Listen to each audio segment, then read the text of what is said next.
Welcome to the Geniuses of Copywriting podcast, a peek into the minds and strategies of the world's greatest copywriters, marketers, and persuasion experts. And now, here's your host, Brian Casangina. Hey guys, welcome back to the Geniuses of Copywriting podcast. I've got a really special guest with us today, a guy who I have been trying to get on this show for some period of time. We've been connected for many years online. Dr. Harlan Kilstein, I really appreciate you coming on the show. How are you today? I appreciate that you want to save the best for the last. It's okay. Yeah, exactly right. Better late than never. So, because like I was saying, I've really been interested in what you've done over the past. If I can brief the people who are foolish enough to not know everything about you. You're big on the NLP copywriting. I know you've got some books out about that. So you've got some a lot of material out about that. That's kind of where I first came across you. You're author of some great copywriting books and in other niches as well, such as the keto business. You're really doing a lot of awesome stuff there. The Doggington Post is another really interesting case study that I remember from a while back, where that site's now getting something like 2.5 million visitors a week. You're building out Facebook groups up to 1 million members. I saw that you've got one that's just over 1 million members, which is just an insane amount of people in a group.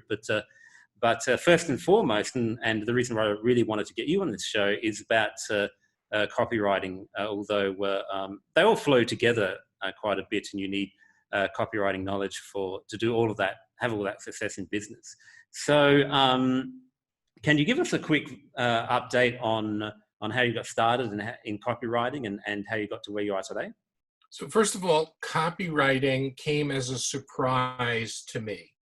I was a school principal, and I had been a school principal for maybe 20 years or more. And I loved being a principal, and I loved working with the students, but I didn't love the politics behind it, all of the meetings and the meetings after the meetings and the meetings after the meetings after the meetings that would go on with quite frequency till 2-3 o'clock in the morning, talking about nothing. And I just got sick and tired of it. And I actually was at a program at Harvard's Graduate School of Education, where on the last day of the program, they had us write a letter to our future self. And I wrote the letter, handed it to the professor, wrote an envelope, and they took it from us and sent it away. They put it away. A year in the future, I get an envelope at my job, and I kind of recognize the handwriting, but I'm not sure. And I open it up, and it's my letter to myself. Wow. And I start reading the letter, and it says, well, are you still doing education and hating it? Or did you finally get rid of it and start doing what you love? And I started to laugh, because during that year, I actually did it. I left education and opened up a business. I was starting to open up a business. So it was like a part of me knew what I was going to be doing. So the bottom line was, I went into a new business, and the business was ad driven. And the company that ran the business was supposed to give us new ads every quarter. And at first, the ads worked like clockwork.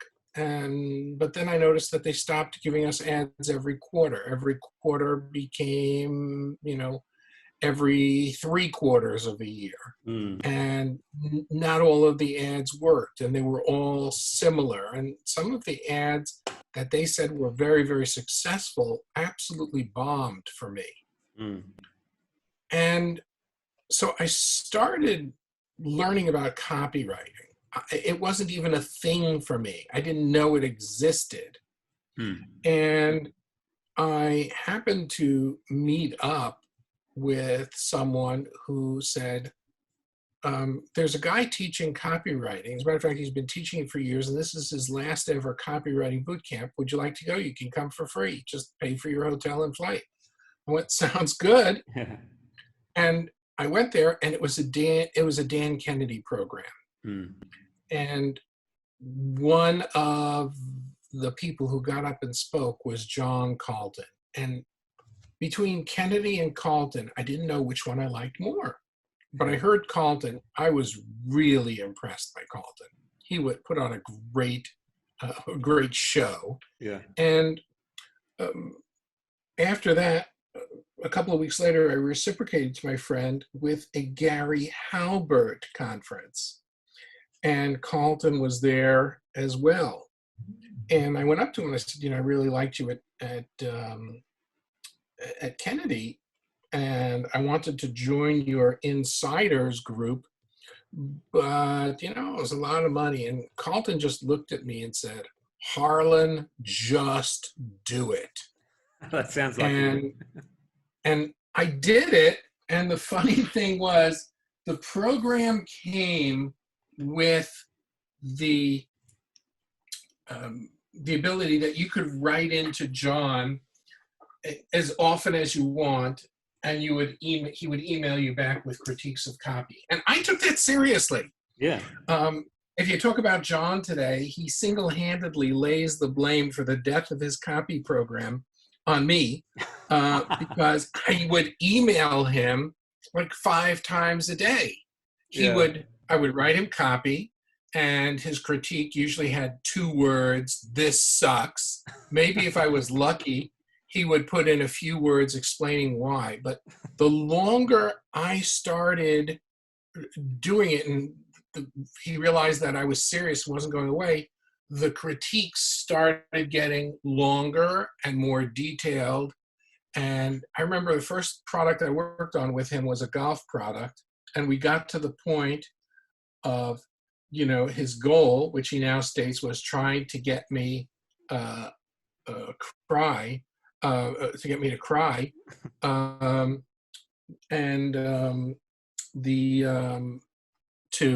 I better stop helping you or my golf clients are going to get pissed. And this was in maybe 2 to 3 months. I was just writing and submitting everything for critiques. And we eventually became really good friends with one another. And even though we're friends, I still hire him for critiques whenever I feel I need a major ego beating up. Yeah, yeah. At the same time that this happened, I started creating my own ads for my business, and they outperformed anything that the company gave. Our goal was to get the phone to ring, and weeks would go by without, a significant number of phone calls.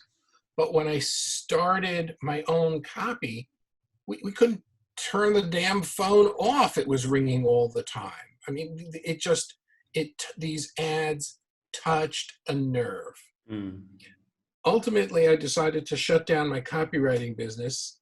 I'm sorry, my business, and just go exclusively into copywriting.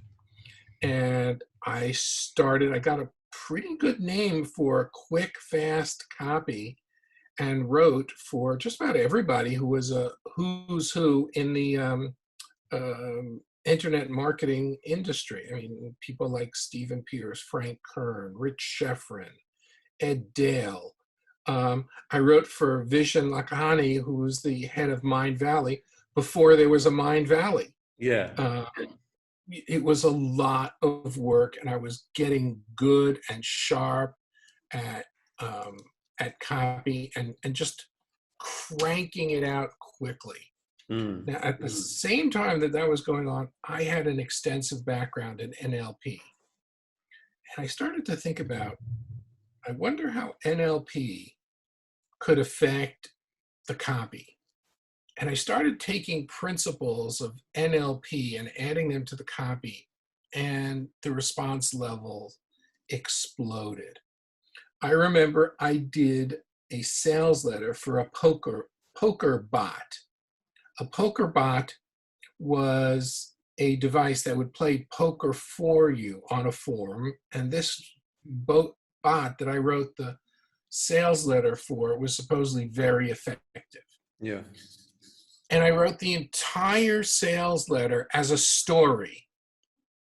And I remember I sent the letter into Carlton, and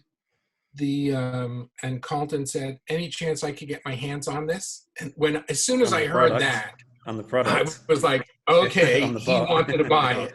Yeah. It was a good letter. Yeah. I gave it to my client, who was a kid in his 20s at the time. And in the first, and he did PPC ads on Google before, gambling was bad. He made so much money in the first 24 hours from cold traffic to that sales letter that he made something like $250,000 the first day. Wow. And PayPal shut down his account because they were so suspicious. And when I spoke to the guy the next day, he was laughing. He was in such a good mood. I said, "Dude, they just shut down your account. Why are you laughing?" He said, "Because if I could do this in one niche, I can do this in any niche. I'll just hire you for another sales letter." And I was like, okay with me. He came back in about a month and asked me to do something for a weight loss tea, which I did. And he went on to make millions and millions of dollars using these NLP techniques. And I started teaching it, and people found it was very, very effective. One of the things that I did, and I taught all of my copywriting students, was the use of NLP wasn't just in the writing, but also in the negotiating.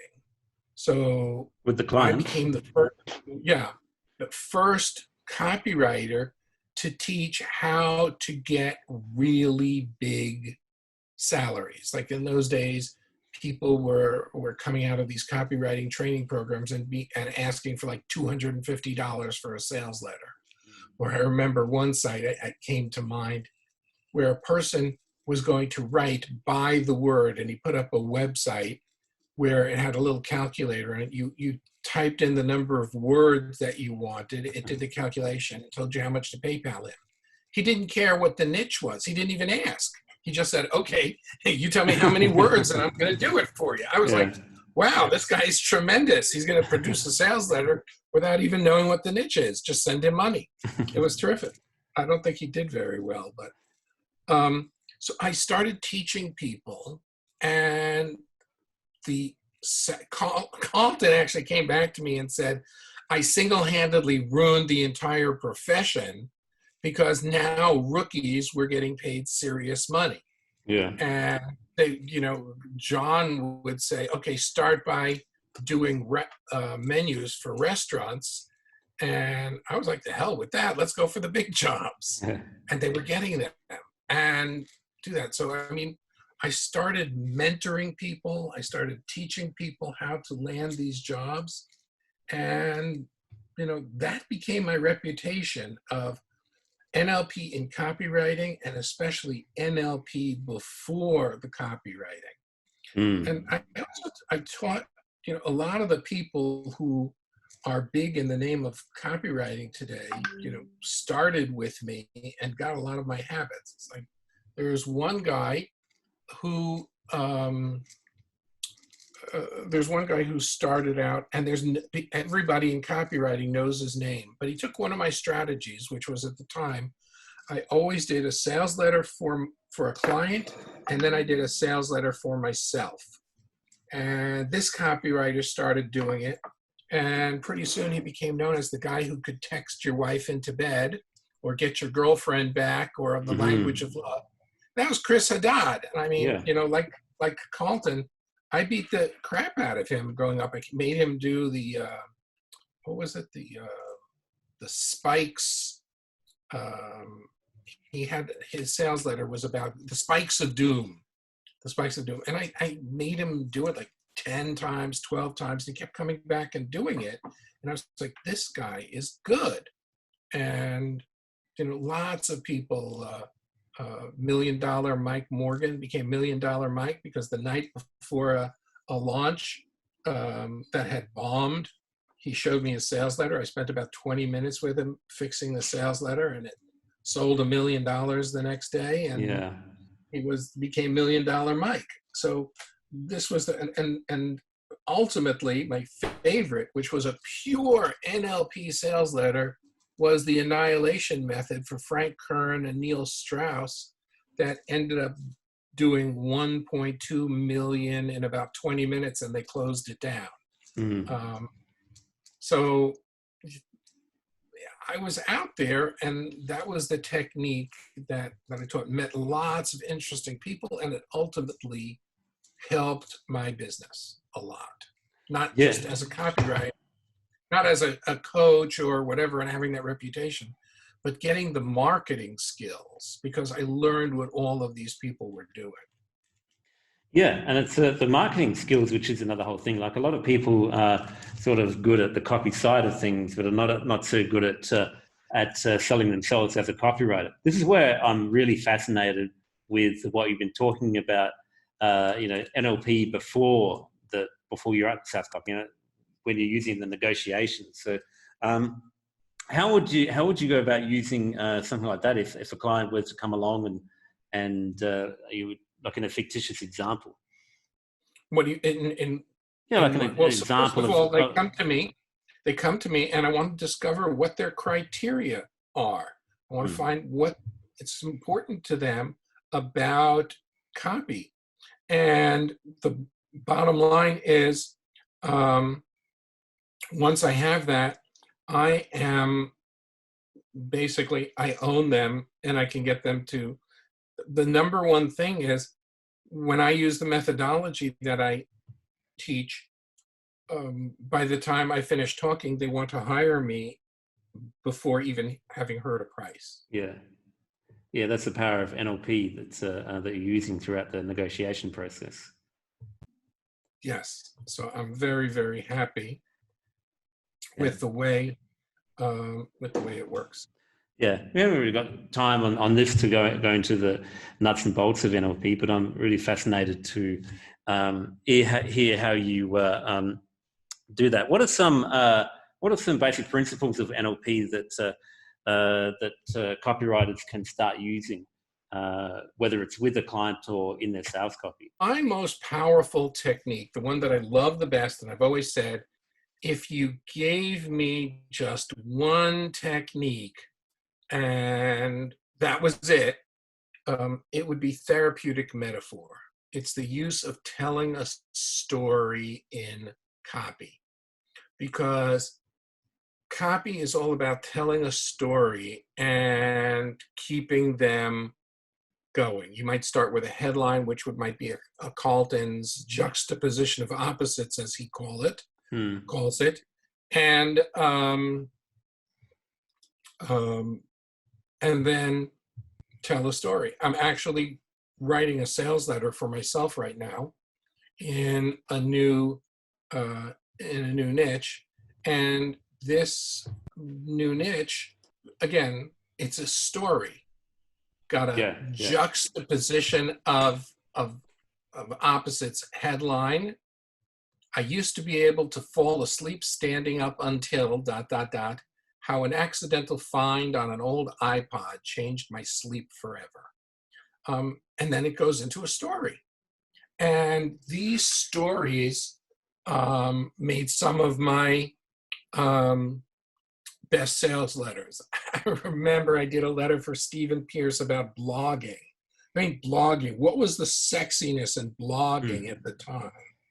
And the headline on the sales letter was, if you share these secrets publicly, you are a dead man. And it was like, I wrote this letter up about these secrets and the people who were out to stop people from doing it. The sales letter was written for Stephen Pierce, became probably his biggest product launch ever. I mean, they were laughing, literally laughing all the way to the bank with that sales letter. But all the people who came up to me, like Frank Kern, that's how Frank Kern heard of me. He came up to me and goes, "Is that true? They're really going to kill him?" And everybody went into the story. And hugely successful story. I mean, it was kind of true. There were threats against, it was an effective system. I think it was the blog and ping method. Google caught on fairly quickly, but I mean, the bottom line was stories rock. All of the great Carltons had a story about a blind golfer, a one-legged golfer, the golfer with 6 noses, whatever it was. It was the story, and learning how to spin stories out of thin air is an extremely powerful technique. So, I mean, first of all, the other thing that I want to tell people is, if you're a copy, is read copy every single day. Read in your niche, read out of your niche. Start getting a feel for reading copy. You were involved in Mindvalley for a very long period of time. And, I collect to this day every Mindvalley sales letter, because they have it's, as you know, it's a formula. Yeah. Their sales letters are a formula now that works. And, I think that, I don't think that people really read enough copy, and they don't value every word that they write. I'm sitting here with this sales letter and writing it and making my sentences shorter and shorter. And I'm at a 3.9 grade level and want to bring that down. The best I've ever seen was a Halbert letter at grade 3. So, yeah, it's tough to get down there. You have to be good at editing and speaking clearly to get down there. Anyway, that's my advice for copywriters who are listening to this. And it's great advice. I mean, you trained Chris Haddad really well. I've read a lot of his copy, and his stories are just amazing. And in his niche, the biggest offers around. So he is definitely a star student of yours, and $1 Million Mike as well. Many more. Not just those guys, but yeah, tons of other ones. So stories are one of the biggest things that I'm trying to put into my copy for my clients and myself, and teaching to others as well. So. One of the things that I always get people to read is one of Haddad's sales letters, Make Him Worship You, which is making like hundreds of sales a day on ClickBank. So that's a huge winner that he's got there. And it just starts off with an amazing story. It's a story the whole way through, the way you described that, the annihilation method letter. The Haddad method is, God bless him, is make people feel bad. Yeah. Make people feel worse. Yeah. Just when they think things can't get any worse, take the elevator down a few notches even further. And then start to talk about the outsider who has the solution. And the only way to get out of the pain is to buy his product. That's the Haddad formula right there. And it's a very effective one. And it's worked. It works really well in that market.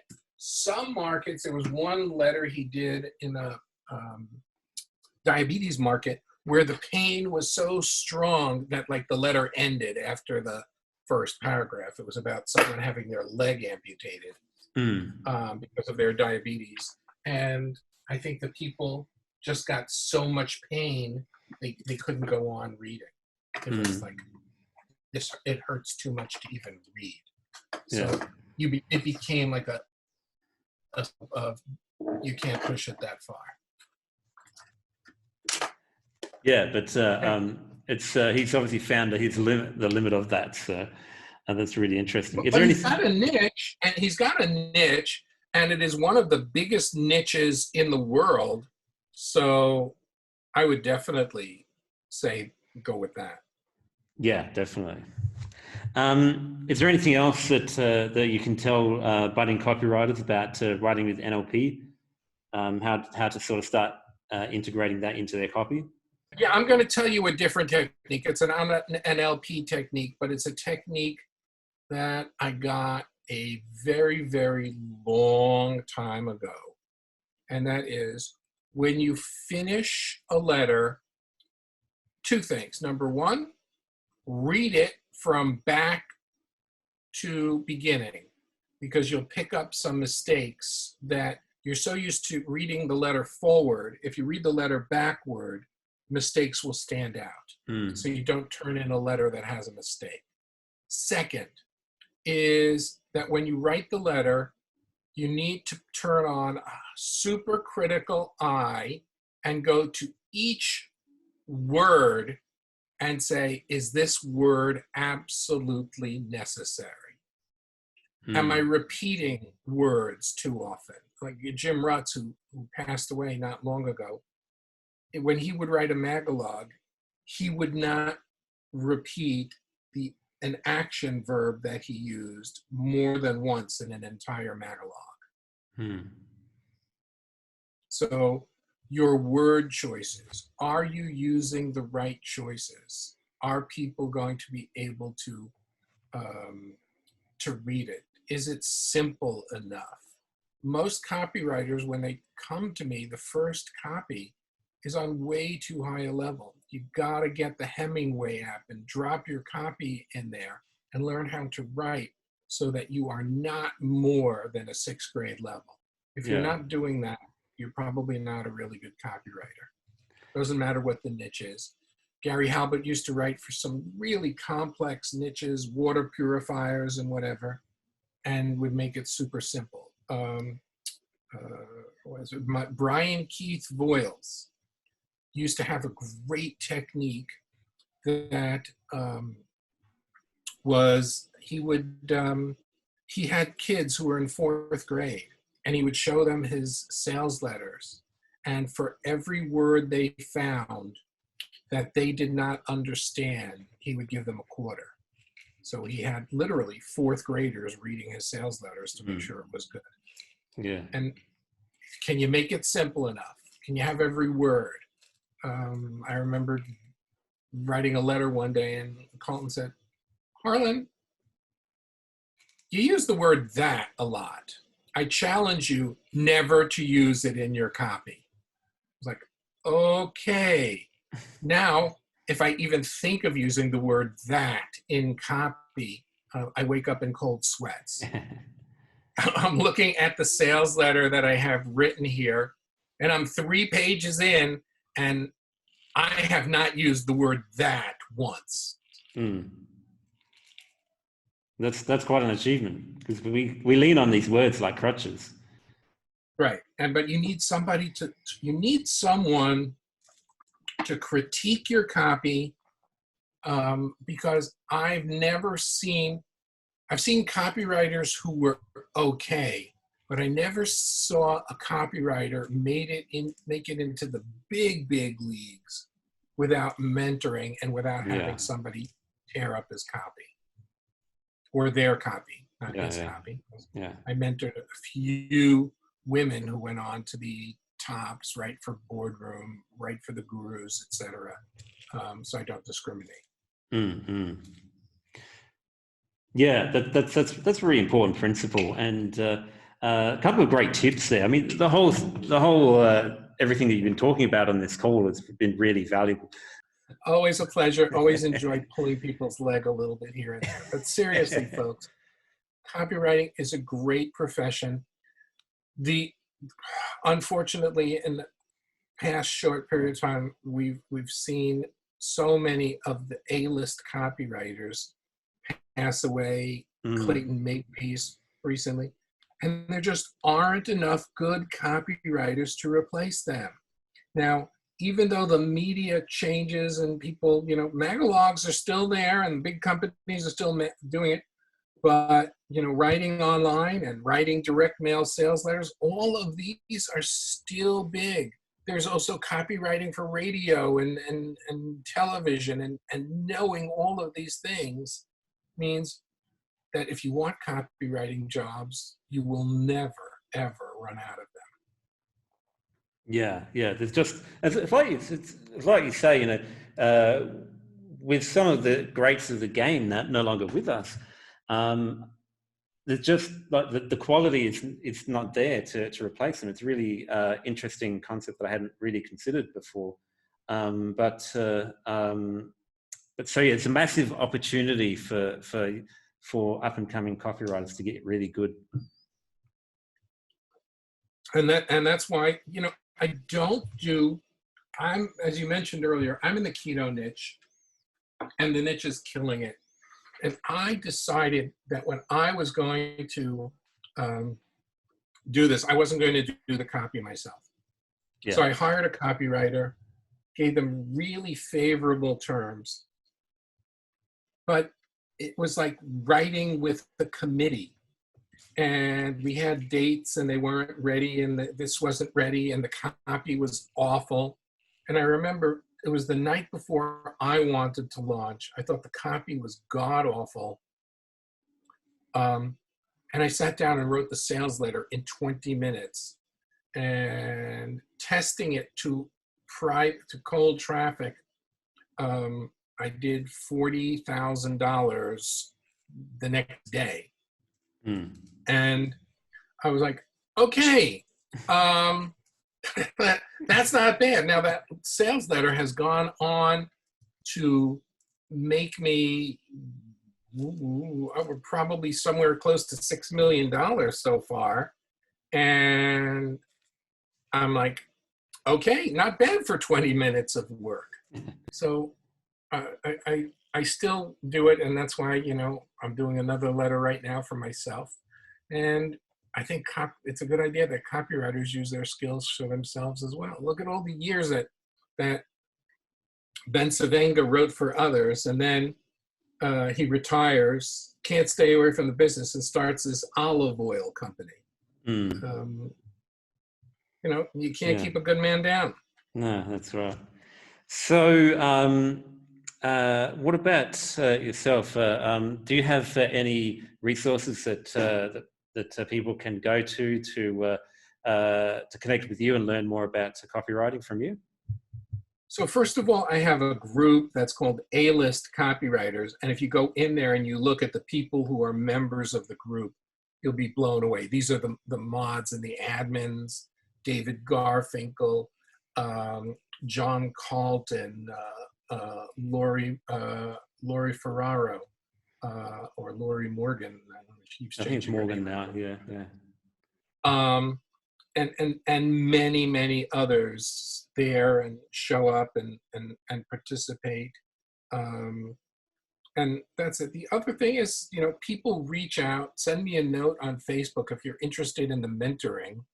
I don't do a lot of it. I suggest that you not do it if you have a fragile personality, because I'm going to be tough to make you good. And most people the average stay that people mentor with me is 14 months. And it's completely optional. You're not, I don't believe in signing contracts. Yeah. You may not like me, I might not like you, but they still stay on for like 14 months because of how fast they're learning. So if anybody's interested in that, just reach out and we'll get on Zoom and see if it's a fit or not.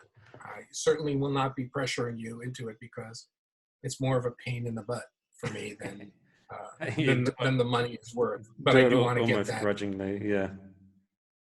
Really, because the way I've always done copywriting is the way I had it with Carlton is people get unlimited access.